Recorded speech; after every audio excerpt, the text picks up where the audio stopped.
I'm Sam Roberts of the New York Times, and welcome to the New York Times Close-Up. Today's show, a special Encore episode about two recently released books, The New Yorkers, 31 Remarkable People, 400 Years, and The Untold Biography of the World's Greatest City, which I wrote. And first up, I interviewed a special guest who recently released a book about Donald Trump. Enjoy the show.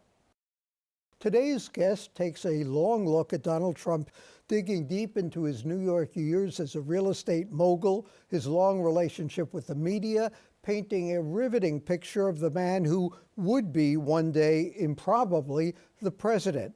Maggie Haberman is a White House correspondent who still writes about the former president. Her new book, Confidence Man, The Making of Donald Trump and the Breaking of America.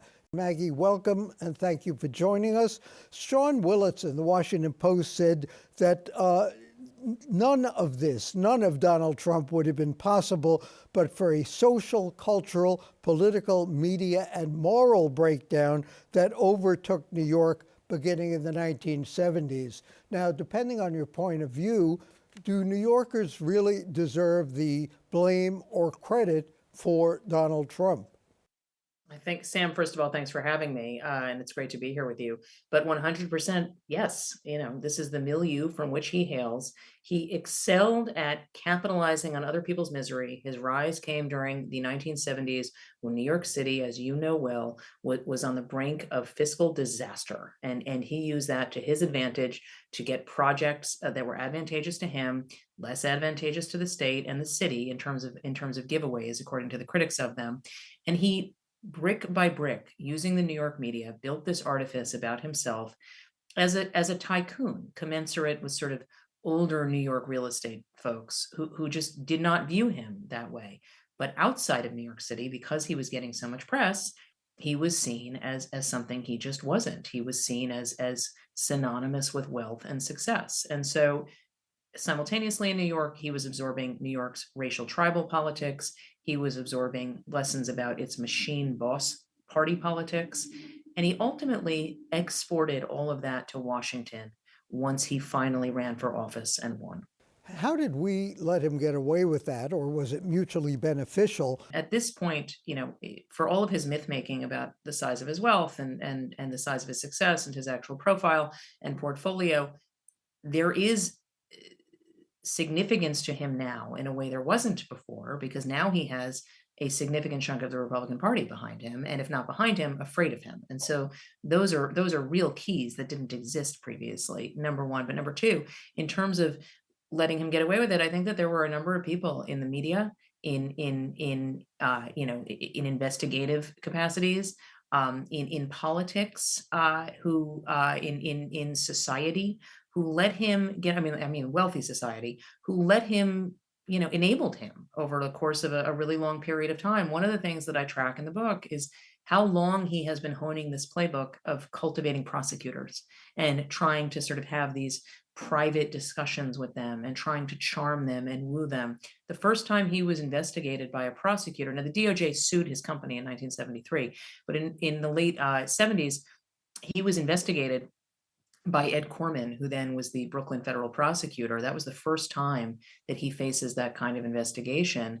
And he dealt with it, and Wayne Barrett documented this in his book, dealt with it by, trying to sell the investigators that nothing was wrong. They ultimately had a weak witness, and it was a brief investigation, but Trump used that as a real template for how to move forward with investigations. He ended up befriending Bob Morgenthau, the Manhattan district attorney, who took a trip to Mar-a-Lago and let Trump host a fundraiser for him in 2005. All of this adds up, Sam, and ends up getting us to 2015 when Trump is a candidate. In Confidence Man, Joe Klein reviewed it for the New York Times and said that he remained an outer borough brat, intimidated by elites. Now, there are other people who you could sort of throw in that category, except maybe not the brat part. Mario Cuomo, Andrew Cuomo also had this chip on their shoulders from being from Queens, feeling resentful of the Manhattan elites. What was different about Donald Trump? A couple of things, and some of this will be the same, at least in terms of the Cuomos and in terms of Andrew Cuomo, not Mario. But Donald Trump was a child of privilege. Donald Trump grew up the son of a wealthy man who believed that the system was always going to be rigged for him, and that indeed systems should not apply to him, and he should have a glide path. And he refused to accept anyone else's version of reality. Andrew Cuomo, when he was losing in 2002. As a candidate for governor, accepted that he was losing. And then he went off and he spent several years trying to become a candidate again. Now, he benefited from his father's connections as well. And that is, there's a long tradition of that in New York. But it is just fundamentally different because Trump both resented elites and wanted their approval. And this push pull has defined a lot of his behavior over the years. Joe Klein, in his review summing up your book, Confidence Man, said Trump wasn't just grotesque, a lucky nincompoop, but a genius. Now, was he really a genius? And also, was what he said over the 4 years of his presidency, before and beyond, a matter of delusion, or was it lies? I think sometimes it's very hard to tell, Sam. One of the things that he is a believer in is repetition. He actually even said that to me in one of our interviews. And if you know you are using repetition, there is a cognition there, right? That you know that you are doing something. So that becomes less delusionary. But I think it is I think it's impossible to know, for instance, does he believe he really won the election? And I'm not sure it matters, Sam. What he's saying is so corrosive in terms of people's confidence in elections that whether he really believes it or not is sort of an afterthought. In terms of the genius piece, I think two things. I think he is shrewder than people realize, and he is more calculating moment to moment than people realize. He is not strategic. He is not capable of long term planning, but he is quite calculating, and I try to show that throughout the book. I think you do that very well. And Frank Bruni pointed out in the New York Times that perhaps the most revealing aspect of the book is that after all you wrote about him in the Times, and after all he said about you, he granted you 3 interviews for the book. How do we explain that? Because he is constantly seeking the media's gaze. He is uniquely focused on the New York Times. I just happen to be the person who covered him more than most. And he, will take attention wherever he can get it. Now, he's not the first politician that I've ever covered who has this attention compulsion, but he is the first politician I've ever covered who has this media compulsion this way. It's just something fundamentally different. In terms of the documents that he took to Mar-a-Lago, why did he take them? And is this a substantive problem? What was in them? Why did he want them? So what we've learned about them over the course of the last several months is that there were more than 300 individual documents with classified markings. They left the White House with him. They arrived at some point at Mar-a-Lago. It's not clear whether it was all together or in separate tranches. His motivation, Sam, he could be anything from wanting trophies, which he likes, to simply believing everything is his. This is a person who referred to U.S. generals as my generals, as if they were set pieces. And a lot of things with him come down to leverage, and if he thought he was getting leverage somehow from this. But is there any national security threat, or are these just, technicalities and bureaucracy? Well, it's definitely not technicalities and bureaucracy because a bunch of these documents had been identified as material that were presidential records and needed to be given to the National Archives, even before he left office. So this is not a technicality. Why he took them and was hanging on to them is a huge open question. He keeps saying things that are not true. That the General Services Administration, which is basically the custodians of the government, that they packed the boxes. That's not true. There's a lot still left to learn here, and the federal government is doing a damage assessment to figure out just how significant these documents were and any risk that came to the nation. But this is not a light matter. What happened January 6th, what happened in Georgia, how Mhm. liable do we think Trump is legally for any of that? That's a great question. One of the things that his advisors have warned him is that he is facing civil liability, certainly related to January 6th, from people who file suits related to the violence that took place. Georgia, that is a criminal investigation, and it remains to be seen what happens there. But he is facing, significant legal jeopardy in a way he just never has before. Do you think he was surprised that he won the last time? Yes, I do. And I do. do you think he will win the next time? I have no idea. That's I have I have decided my predictions are worth the paper they're written on. I know that feeling. Why weren't there more heroes in the White House? We've read a lot, Peter Baker's book, other books, saying that there were people who tried to exercise some restraint on him, said, whether it was rationalization or not, better stay there than quit, so they could have a calming influence on Trump. But why weren't there more profiles in courage, arguably? People who got up and said, enough, we've had it, we're going to quit, and go public and say, this guy is a no-goodnik. I think there were people who did it. I think I look at it slightly differently now, Sam, than I think I used to.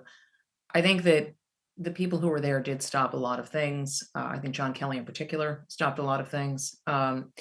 I think Jim Mattis, the former defense secretary, slowed a lot of things. I think there's a different conversation to be had about the wisdom of putting retired military officers in political posts. I think that in terms of civilian military relations, that raises open questions, but that's a different topic.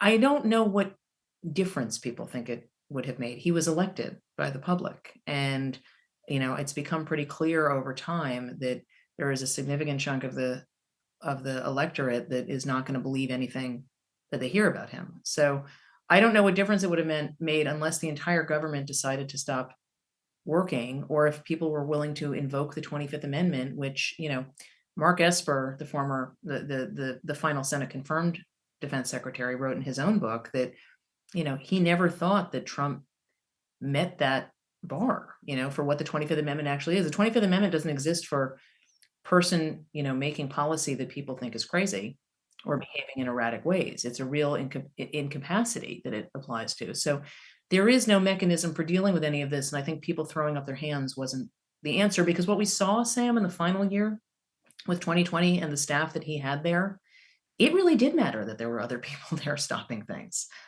What he was trying to do in those final months with the staff he had was problematic. And for all the attacks that Bill Barr has gotten, and people take legitimate issue with him on a range of topics, but he was slowing certain things down in 2020. Speaking of crazy, explain to us Rudy Giuliani. I was wondering when we were going to come back home. I can't. I mean, I think that Giuliani has always been a version of this, and I think it's just gotten worse and devolved over time. I think he's never been the same since he lost the presidential election in 2008. And I think that I think it's worth remembering. I think that having lived in this city all my life and having been down in Lower Manhattan on 9/11, I think that Giuliani comported himself really well the day of the attack and the few days after, and I think was very calming to a lot of people. And then a very short time later, he started talking about extending his time in office, which is undemocratic. And I think people lose sight of what a precursor that was to some of what we saw with Trump. Thanks to Maggie Haberman of the New York Times. Her book is Confidence Man. And coming up next, I'm going to be interviewed on a new book I've written about some remarkable New Yorkers.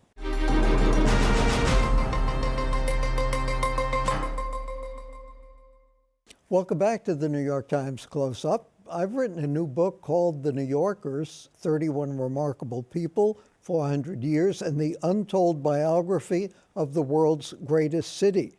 I've asked my next guest, Eleanor Randolph, to interview me about the book, as I did for her biography, The Many Lives of Michael Bloomberg. Eleanor, of course, a former member of the New York Times editorial board. Eleanor, fire away. I get to ask really tough questions. I hope so. Okay, so you said in your book that since 1790 there have been 923 million New Yorkers, and you picked 31. Why? Well, first of all, because I can't count very well.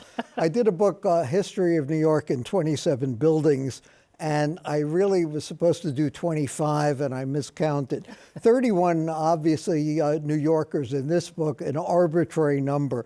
A demographer said that if you count everyone who ever might have lived in New York since the first census in 1790, there could have been as many as 1 billion people. I picked an arbitrary figure of 31 because I just ran out of space. I could only fit so many words. But what I found was there were so many remarkable people. My criteria in picking these people were they had to be dead, because I thought people in the late 20th century, it was too soon to judge how important they might have been. They had to be quirky. They had to be kind of interesting and either transformative or representative of some sort of transformation. And for the most part, they had to be unknown, not the kind of people you would read about in a history book, in a guidebook, people to a great extent who I, as a New Yorker, had never heard of. And I thought that even most people familiar with New York history had never heard of. And there are a couple of names in there you might know, but I think you'd know them for different reasons than for the reason they're in the book. Well, there are a lot of different kinds of characters, and I'd like to really ask you who your favorites are. But, is it the woman, the first nude in a motion picture? Is it the woman who was the early Rosa Parks? Is it? And I have to ask you about James Gordon Bennett, who started the Herald, the New York Herald, because my husband is British, and he says in Britain the phrase Gordon Bennett is a slur. So it would be like people now saying, Rupert Murdoch or something. Or Donald Trump. Or Donald Trump. Well, it's funny because you picked 3 of my favorites. Audrey Munson is the model, the sculptor's model. If you look all over New York City, without knowing it, you will see her face. The Pulitzer Fountain, the main monument in Central Park. Her body, too. And body. If you look up at the very top of the municipal building, she is the face of civic fame. And she was a model. She, as you say, was the first person to pose nude in a motion picture, 3 of them, in fact. She was involved in a murder case. She attempted suicide. She was in a mental institution. She died in the 1990s at the age of 104. She never got an obituary in the New York Times like many of the people in this book. And what better model for Miss Manhattan, which she was as a monument, than someone who fit all of those criteria. I just thought that was fascinating and perfectly fitting with the image of New York. Elizabeth Jennings, who was a black woman, a school teacher. She was late for playing the organ one Sunday morning at a church on the Lower East Side. She hailed the 3rd Avenue trolley. The conductor threw her off because she was black, and this was a whites-only trolley. She sued, and she hired a young lawyer named Chester Arthur, who later became the President of the United States. In Brooklyn Supreme Court, she won. The judge said, you can't keep this person off a trolley. She's respectable. She's well-dressed. You can't deny her public transportation just because she's black. This was 1854, 100 years before Rosa Parks, and nobody knew her. Nobody remembered her. She got no recognition until a couple of elementary school students petitioned their city councilwoman and got a street corner named after her. And James Gordon Bennett, Charles Krauthammer said of Rupert Murdoch that he discovered a niche in American broadcasting, half the American public. Well, that's what James Gordon Bennett did when he started the New York Herald. He made this penny paper a vital institution in American journalism. You might not have liked it. You might not have liked what he said, what he did, but you read it. And as your husband said, James Gordon Bennett was such an outrageous, audacious character that just saying Gordon Bennett was enough of a slur, enough of a representation of audacity that people knew exactly what you were talking about. So I don't know how to pick all of the ones I liked because there are so many of them. But tell us about Charles Dowd. Ah, another one of my favorites. When in the 1800s, the mid 1800s, when you looked up at the sky and the sun was in the middle of the sky, that was noon wherever you were. And that could be very, very confusing if, among other things, you were taking a train, because the timetables were based on noon in every city in the country. Noon was different. If it was noon in New York, it could be 11:57 in Newark. It could be 11:10 in Chicago. And this wasn't very good if you were trying to avoid train crashes, if you were trying to make a train on a timetable. Charles Dowd was a philosophy professor at upstate New York, and he said in about 1869, we need to have time zones. And he became the father of standard time, of 4 zones. It wasn't until 1883 that the railroads adopted 4 zones of standard time. The government had nothing to do with this. It was the railroads that did it. It first happened at Grand Central Terminal, Grand Central Depot at the time, in New York City. And you know, these things are stranger than fiction. In 1903, Charles Dowd, who was the father of standard time, dies by getting run over by a train. You know, as I say, you can't make these things up. And to add insult to injury, they memorialized Charles Dowd by building a sundial in his honor. I mean, instead of doing anything like, you know, a timetable, a clock, there's a sundial, the father of standard time, that replaced, you know, using the sun as the measure of what time is it. You know, it's fascinating. Go back a little bit and talk about, I mean, one of the things that you describe is how New York City was, there were just pigs everywhere, all over New York City. Talk about how that changed for the city. Well, it was fascinating because when you think of how New York was viewed by Europeans at the time in the mid-19th century, they thought of pigs. There were pigs roaming the street all over the place. And one pig owner sued the city and said, you can't tell us, you know, where to keep our pigs. These are a source of livelihood, a source of food for many poor people as well as entrepreneurs. And he lost the suit, and it enabled the city to exercise a certain police power over, you know, what was an agrarian economy in New York City. And that, you know, really helped define the city's authority over all sorts of lawlessness that was going on. Now you have to keep pigs on a leash. You have to keep them on a leash, exactly. So talk to us a little bit about Andrew H. Green and Appendix H. Appendix H. It was in a report he wrote for the City Parks Commission. Andrew Green was the father of Greater New York. You can find a bench named after him in Central Park. You can now find a little park that is growing on the Upper East Side of Manhattan. But Andrew Green was the man who was responsible for bringing all 5 boroughs together. It's still called in certain quarters Brooklyn's greatest mistake, but he was the man who did that. And what happened to Andrew H. Green? He was murdered on Park Avenue in 1903 in what was a case of mistaken identity in a love triangle case. I mean, again, you couldn't dream these things up if you went out and tried to fictionalize this story of New York. And that's why I did this, because I've written books about material culture in New York. New York at 101 objects, New York at 27 buildings. And, you know, I wanted to do a biography of New York, and that's what this book is. So let me thank you for interviewing me, New York Times contributing writer Eleanor Randolph. And coming up next, my thoughts on a holiday you may have missed.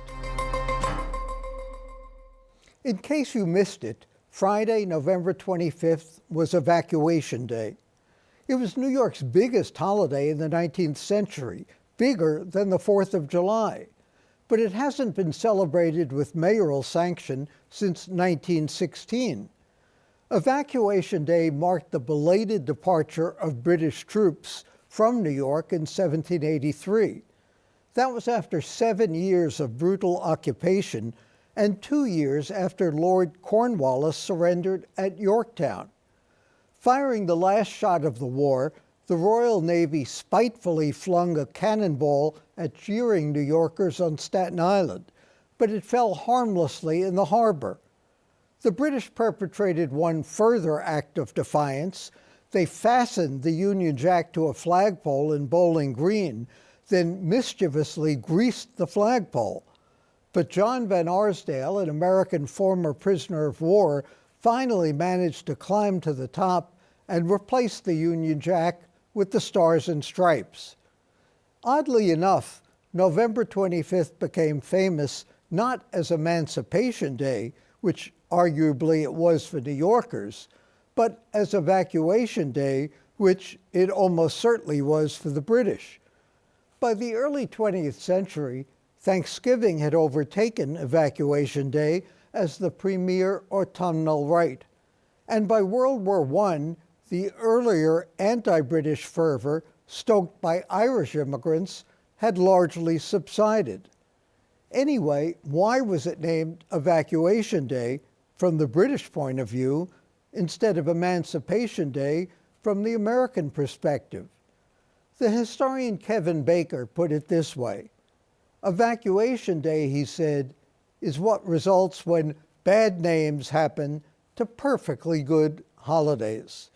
For the New York Times and CUNY TV, I'm Sam Roberts.